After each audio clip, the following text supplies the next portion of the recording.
Karnataka Republican ಸೇನಾ ವತಿಯಿಂದ ಬೆಂಗಳೂರಿನಿಂದ ಮುಂಬೈ ಚೈತ್ಯ ಭೂಮಿ ಯಾತ್ರೆ ಕಾರ್ಯಕ್ರಮವನ್ನು ವಿಧಾನಸೌಧದ ಮುಂಭಾಗವಿರುವ ಡಾಕ್ಟರ್ ಬಿಆರ್ ಅಂಬೇಡ್ಕರ್ ಅವರ ಪುತ್ಥಳಿಗೆ ಪುಷ್ಪನಮನ ಸಲ್ಲಿಸಿದ ಕರ್ನಾಟಕ ರಿಪಬ್ಲಿಕನ್ ಸೇನಾ ರಾಜ್ಯಾಧ್ಯಕ್ಷರಾದ ಪ್ರಜ್ವಲ್ ಜಿಗಣಿ ಶಂಕರ್ ನೇತೃತ್ವದಲ್ಲಿ ಅನೇಕ ದಲಿತ ಮುಖಂಡರು ಹಾಗೂ ಚಿಂತಕರು ಅಂಬೇಡ್ಕರ್ ಅನುಯಾಯಿಗಳು ಪಾಲ್ಗೊಂಡು ಮುಂಬೈ ಯಾತ್ರೆಗೆ ಚಾಲನೆ ನೀಡಿದರು.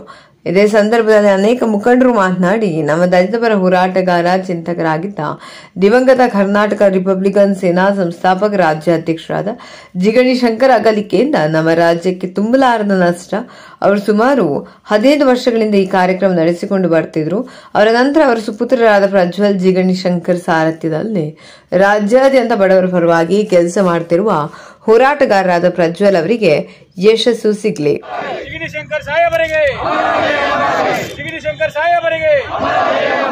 ದಲಿತ ಹೋರಾಟಗಾರ ಜಿಗಣಿ ಶಂಕರ್ ಸಾಹೇಬರಿಗೆ, ದಲಿತರ ಹೋರಾಟ ಸಾಹೇಬರ ಜಿಗಣಿ ಶಂಕರ್ ಸಾಹೇಬರಿಗೆ, ಜಿಗಣಿ ಶಂಕರ್ ಸಾಹೇಬರಿಗೆ, ಜಿಗಣಿ ಶಂಕರ್ ಸಾಹೇಬರಿಗೆ ಜೈ ಭೀಮ್, ಜೈ ಭೀಮ್, ಜೈ ಭೀಮ್, ಜೈ ಭೀಮ್, ಜೈ ಭೀಮ್, ಜೈ ಜೈ ಭೀಮ್.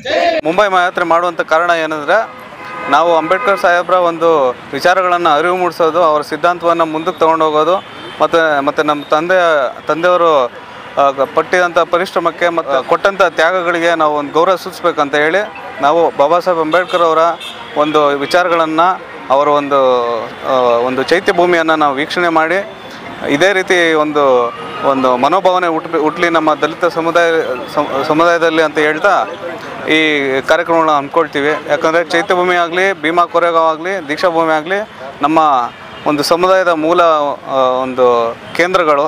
ಅದಕ್ಕಾಗಿ ಈ ಒಂದು ಕಾರ್ಯಕ್ರಮ ಹಮ್ಮಿಕೋಬೇಕಂತ ನಾವು ಈ ಕೆಲಸಗಳನ್ನು ಮಾಡ್ತಾಯಿದ್ವಿ. ನಮ್ಮ ದಲಿತ ಸಮುದಾಯದಲ್ಲೂ ಕೇಳ್ಕೊಳ್ಳೋದು ಇದೇ ಒಂದು ವಿಚಾರ. ನೀವು ಆದಷ್ಟು ಅಂಬೇಡ್ಕರ್ ತತ್ವ ಸಿದ್ಧಾಂತಗಳನ್ನು ಪಾಲಿಸಿ ಚೈತ್ಯಭೂಮಿ, ದೀಕ್ಷಾಭೂಮಿ ಹಾಗೂ ಭೀಮಾ ಕೊರೆಗಾಂವ್ನ ವೀಕ್ಷಣೆ ಮಾಡಿ ನಮ್ಮ ದಲಿತ ಸಮುದಾಯದ ಒಂದು ಶಕ್ತಿಯನ್ನು ಕಾಣಿ ಅಂತ ಹೇಳೋಕ್ಕೆ ಇಚ್ಛೆಪಡ್ತೀನಿ. ತಂದೆಯವರ ಹಾದಿಯಲ್ಲೇ ಸಂಘಟನೆ ಮಾಡ್ತಾ ಇದ್ದಾರೆ. ಮುಂದಿನ ದಿನಗಳಲ್ಲಿ ಯಾವ ರೀತಿ ಸಂಘಟನೆಗಳು ಮಾಡಬೇಕಂತ ಸರ್? ಸಂಘಟನೆ ಎಲ್ಲ ರೀತಿಯಲ್ಲಿ ಮಾಡ್ತೀವಿ. ಬಲಿಷ್ಠ ನಮ್ಮ ಹಿಂದುಳಿದ ವರ್ಗಗಳಿಗೆ ಮತ್ತು ಒಂದು ಬಲಹೀನರಿಗೆ ಎಷ್ಟು ನಾವು ಸಹಾಯ ಮಾಡೋಕ್ಕಾಗುತ್ತೋ, ಈ ಒಂದು ಅಂಬೇಡ್ಕರ್ ತತ್ವ ಸಿದ್ಧಾಂತವನ್ನು ಶೋಷಿತರಿಗೆ ನಾವು ಯಾವ ರೀತಿ ಸಹಾಯ ಮಾಡ್ಬೋದೋ ನಮ್ಮ ಸಂಘಟನೆ ಪರವಾಗಿ ಅವರ ಬೆನ್ನೆಲುಬಾಗಿ ನಿಂತ್ಕೊಂಡಿರ್ತೀವಿ ಅಂತ ಹೇಳೋಕ್ಕೆ ಇಚ್ಛೆಪಡ್ತೀನಿ.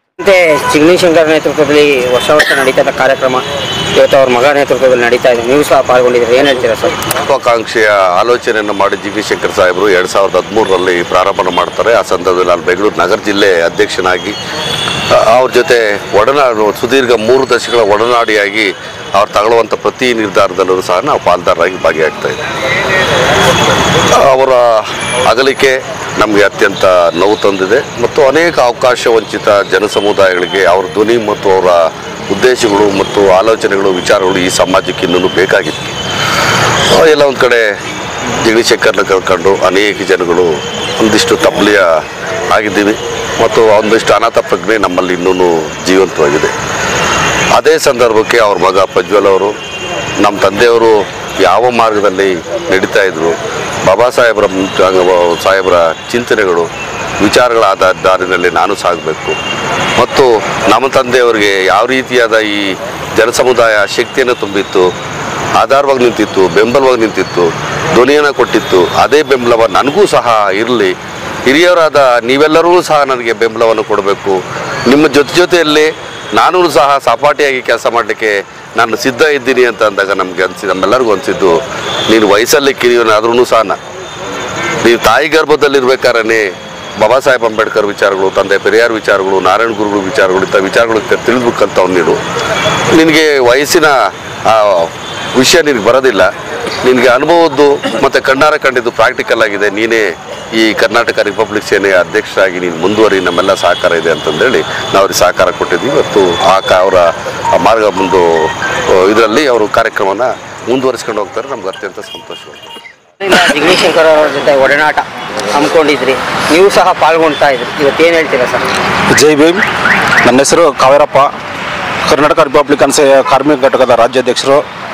ಏನು ಜಿಗಣಿ ಶಂಕರ್ ಸಾಹೇಬರು ಸುಮಾರು 10-11 ವರ್ಷಗಳಿಂದ ಅವರು ಒಂದು ಒಳ್ಳೆಯ ಬುನಾದಿಯನ್ನು ಹಾಕ್ಕೊಟ್ಟಿದ್ದಾರೆ. ಯಾಕಂದರೆ ಈಗ ಯಾವುದೋ ಒಂದು ವಿಚಾರಕ್ಕೋಸ್ಕರ ಅಂಬೇಡ್ಕರ್ನಲ್ಲಿಟ್ಟು ಅವರು ಕೆಲಸ ಆದ ತಕ್ಷಣ ಅವ್ರು ಬಿಟ್ಬಿಡ್ತಾರೆ. ಆದರೆ ಜಿಗಣಿ ಶಂಕರ್ ಅವರು ಒಂದು ಮಾರ್ಗದರ್ಶನ ಕೊಟ್ಟಿದ್ದಾರೆ. ಅನೇಕ ಭಾಗಗಳಲ್ಲಿ ಅಂಬೇಡ್ಕರ್ ಅವರ ಪ್ರತಿಮೆಗಳಿದೆ. ಆದ್ದರಿಂದ ನಾವು ವರ್ಷಕ್ಕೊಂದು ಒಂದು ಒಳ್ಳೆ ಕೆಲಸ ಮಾಡಬೇಕು ಅಂತ ಸತತ 15 ದಿವಸ ನವೆಂಬರ್ 21ರಿಂದ ಡಿಸೆಂಬರ್ 4ನೇ ತನಕ ವಿಧಾನಸೌಧ ಹತ್ರ ಬಂದು ಇಲ್ಲೊಂದು ಪುಷ್ಪನಮನ ಸಲ್ಲಿಸಿ ಆನಂತರ ಬಾಂಬೆಗೆ ಹೋಗಿ ಅಂಬೇಡ್ಕರ್ ಅವ್ರ ಪಾದದ ಹತ್ರ ಒಂದು ಪುಷ್ಪವನ್ನು ಇಟ್ಟು ಅವರ ಆಶೀರ್ವಾದ ತಗೊಂಡು ಬರೋಂಥ ಕೆಲಸಗಳು ಮಾಡ್ತಾಯಿದ್ರು. ನಾವು ಸತತ ಒಂದು 5-6 ವರ್ಷ ಜೊತೆ ಹೋದ್ವಿ. ಆಮೇಲೆ ಸ್ವಲ್ಪ ಕಾರಣಾಂತರ ಪ್ರಾಬ್ಲಮ್ ಆಯಿತು, ಅದರಿಂದ ನಾವು ಹೋಗೋಕ್ಕಾಗಿಲ್ಲ. ಆದರೆ ಈಗ ಸಾಹೇಬರು ಇಲ್ದಿದ್ದರೆ ತುಂಬ ನೋವು. ಅವರು ಹಾಕ್ಕೊಟ್ಟಿರೋ ಮಾರ್ಗನ ನಾವು ಮತ್ತೆ ಅದನ್ನು ಮುಂದುವರಿಸ್ಕೊಂಡು ಹೋಗ್ತೀವಿ ಅಂತ ಈ ಸಂದರ್ಭದಲ್ಲಿ ಹೇಳ್ತಾ, ನಾವು ಪ್ರತಿಯೊಬ್ಬರು ಅಂಬೇಡ್ಕರ್ಗಳ ಅನುಯಾಯಿಗಳಾಗಿ ನಾವೆಲ್ಲರನ್ನು ಚೈತ್ಯ ಭೂಮಿಗೆ ಹೋಗಲೇಬೇಕು. ಅಂಬೇಡ್ಕರ್ ಅವರಿಗೆ ನಾವು ನಮನವನ್ನು ಸಲ್ಲಿಸಿ ಅಲ್ಲಿಂದ ನಾವು ಇವತ್ತು ನೈಟ್ ಹೊರಟು 6ನೇ ತಾರೀಕು ಅಲ್ಲಿ ಸೇರ್ತೀವಿ. 6ನೇ ತಾರೀಕು 1956ನೇ ವರ್ಷದಂದು ಅಂಬೇಡ್ಕರ್ ಅವರು ನಿಧನ ಆದರು. ಅದರ ಅಂಗವಾಗಿ ನಾವೆಲ್ಲರೂ ಅವ್ರಿಗೆ ಹೋಗಿ ನಮನ ಸಲ್ಲಿಸಲೇಬೇಕು. ಅವ್ರು ಕೊಟ್ಟಿರೋ ಕೊಡುಗೆಗಳು ಎಲ್ಲರಿಗೂ ಗೊತ್ತಿರೋವಂಥದ್ದು. ಅವರ ಕೊಡುಗೆಗೆ ನಾವು ನಮನ ಸಲ್ಲಿಸಲೇಬೇಕಾಗತ್ತೆ. ದಿವಂಗತ ಜಿಗಣಿ ಶಂಕರ್ ಸಾಹೇಬರ ನೈಋತ್ಯದಲ್ಲಿ ಈ ಯಾತ್ರೆಯನ್ನು ಪಾಲ್ಗೊಂಡಿದ್ದೇವೆ. ಆದರೆ ಅವರ ಮಾರ್ಗದರ್ಶನದಲ್ಲಿ ನಾವೆಲ್ಲರೂ ಒಂದೇ ದಿಟ್ಟ ಮನಸ್ಸಿನಲ್ಲಿ ಹೋರಾಟಗಳನ್ನು ಮಾಡಬೇಕು. ಹಾಗೂ ದೀನದಲಿತರಿಗೆ ಹಾಗೂ ವಿದ್ಯಾರ್ಥಿಗಳಿಗೆ ಈಗ ತುಂಬ ಅನ್ಯಾಯ ಆಗ್ತಾಯಿದೆ. ಅದರ ಬಗ್ಗೆ ಕೂಡ ನಾವು ಹೋರಾಟ ಮಾಡಬೇಕಂದ್ರೆ ಮುಂದಿನ ಕಾರ್ಯಕ್ರಮಗಳು ಹಾಕ್ಕೊಂಡಿದ್ದೀರಿ. ಇದಕ್ಕೆ ಮುನ್ಸೂಚನೆಯಾಗಿ ಪ್ರಜ್ವಲ್ ಜಿಗಣಿ ಶಂಕರ್ ಅವರು ನಮಗೆ ಮಾರ್ಗದರ್ಶನ ತೋರಿಸ್ತಾ ಇದ್ದಾರೆ. ಅವರ ತಂದೆ ದಾರಿಯಲ್ಲಿ ಅವರು ನಡಿಬೇಕಂತ ಹೇಳ್ಬಿಟ್ಟು ನಾವೆಲ್ಲರೂ ಆಶಿಸುತ್ತೇವೆ. ಇದರ ಬಗ್ಗೆ ನಾವು ತುಂಬ ಸಂತೋಷವಾಗಿ ಈ ಕಾರ್ಯಕ್ರಮ ನಂಬಿಕೆ